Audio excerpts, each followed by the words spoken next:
Capítulo segundo. La pluma es más poderosa que la espada. Durante 400 años, Roma fue la mayor potencia que el mundo jamás había conocido. Por donde marchaban los ejércitos romanos, quedaban las costumbres romanas. Su gobierno y su pensamiento, expresados en sus precisas y ordenadas inscripciones, se fundieron por todas las playas de lo que ellos llamaron Mare Nostrum, nuestro mar, y más allá hasta el puesto más avanzado de todos, hacia el norte, Bretaña.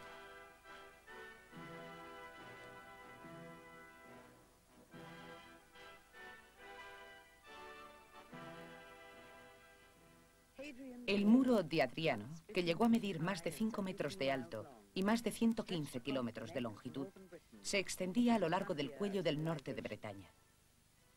Era la frontera de la civilización.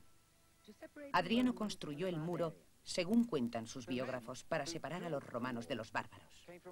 Los hombres que lo levantaron llegaron de todos los rincones del Imperio Romano, por ejemplo, de Bélgica, Francia y España. Pero trajeron con ellos su idioma y el alfabeto de Roma. Las letras romanas seguían a las espadas y los soldados romanos dejaron sus marcas en las piedras de la muralla de Adriano. Aquí tenemos algunas letras grabadas por los soldados de Julio Primo, de la 8ª cohorte de la 6ª legión. Miren, COH significa cohorte, VIII es 8, IUL significa Julio, PRIMI es primo. Estos hombres construyeron esta parte de la muralla y cuando terminaron pusieron su firma. Estas letras han sido talladas vastamente en la piedra arenisca con un cincel de hierro en una especie de taquigrafía militar abreviada para ahorrar tiempo y esfuerzo. Las inscripciones de los soldados en sus fuertes a lo largo de la muralla no eran particularmente elegantes, y tampoco lo era la escritura diaria sobre papiro que utilizaban los ingenieros o administradores. Pero los romanos eran capaces de apreciar que las inscripciones fueran algo más que una mera función. Podían ser hermosas. Estas letras no son los torpes grabados de un soldado corriente. Esto es un pequeño fragmento, pero podemos decir que el hombre que talló estas formas era un experto especialista. Si nos fijamos con atención en esta letra R, podemos apreciar que está tallada con un cincel especialmente afilado en una de sus estrías en forma de V.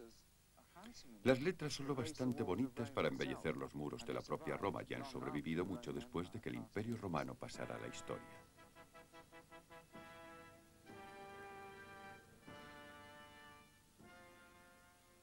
Los bárbaros triunfaron, Roma se desplomó y durante la Edad Media el hombre una vez más vivió gracias a la espada.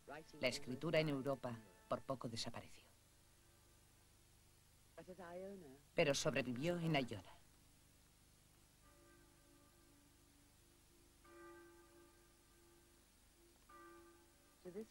A esta remota isla, cerca de las costas de Escocia, en la mitad del siglo VI, llegó San Columba con sus monjes.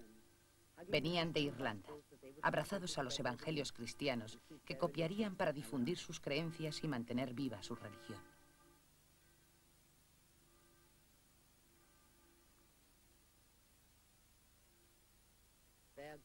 Su Dios era glorioso, y así tenía que ser su libro.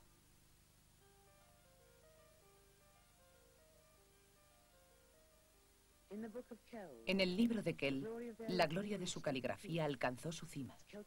Su texto celta estaba basado en la escritura de Roma, pero las formas habían cambiado con el paso de los siglos y los monjes ahora añadían sus elaboradas decoraciones.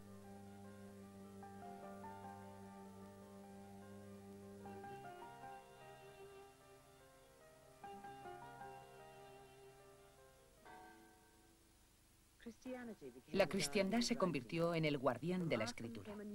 Un nuevo florecimiento de este arte vino a Aquisgrán. Aquisgrán era la capital de Carlomagno, un bárbaro, un rey y un cristiano.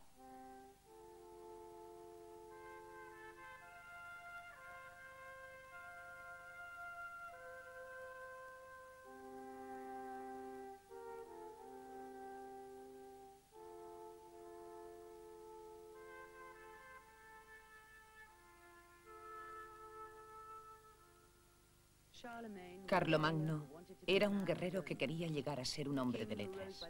Un rey que se alzó por la espada, pero soñaba con la pluma. Aprendió a leer por sí solo, pero a pesar de que guardaba en su mesilla de noche unas tablillas de cera para practicar, jamás aprendió a escribir. Soñaba con recrear el Imperio Romano y el día de Navidad del año 800 fue coronado emperador de Roma. Los pilares de su palacio en Aquisgrán fueron traídos de Roma y el mármol de su trono de Grecia.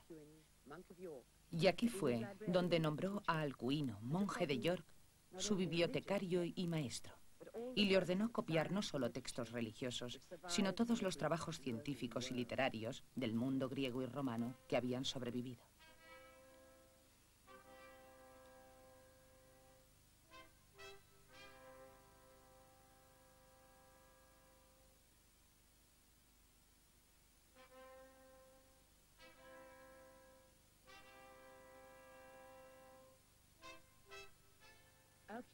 El grupo de escribanos de Alcuino utilizó una nueva escritura, pero seguían inspirándose en la Roma clásica.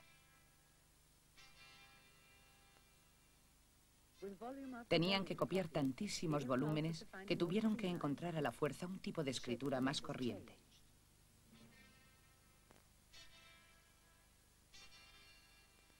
La forma de las letras cambió. Modificaron las mayúsculas, pero desarrollaron también las letras pequeñas, que son las que hoy llamamos minúsculas.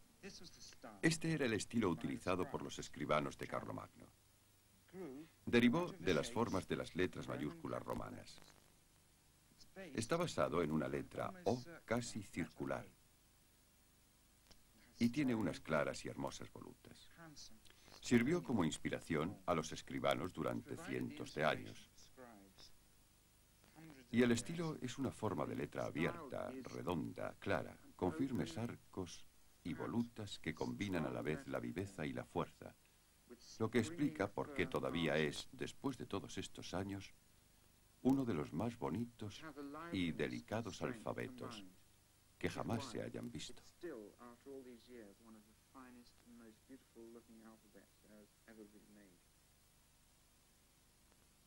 Los escribanos encontraron nuevos estilos de escritura y nuevos instrumentos para escribir. A la caña se le unió la pluma de ave y rápidamente la de ganso se convirtió en la pluma favorita.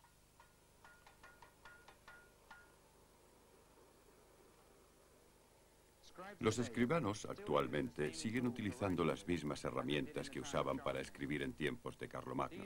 Estas son plumas del ala de un ganso. Voy a transformarlas en una pluma para escribir. Lo primero que hago es deshacerme del agua que se encuentra en el interior del tubo donde han estado en remojo. Y se darán ustedes cuenta de que su color es lechoso y son muy flexibles, porque el remojo las ha hecho flexibles y suaves. Ahora bien, la siguiente cosa que tengo que hacer es endurecerlas, para que no se gasten con demasiada rapidez cuando vaya a escribir. Y una de las cosas que hago es sumergirlas muy rápidamente en arena caliente, lo que hará que el cañón se cueza y se endurezca. Ahora voy a llenar los cañones uno por uno con arena caliente para que entre bien hasta la base del cilindro del cañón. Si la arena no está lo bastante caliente, los cañones no se endurecerán, seguirán estando blandos.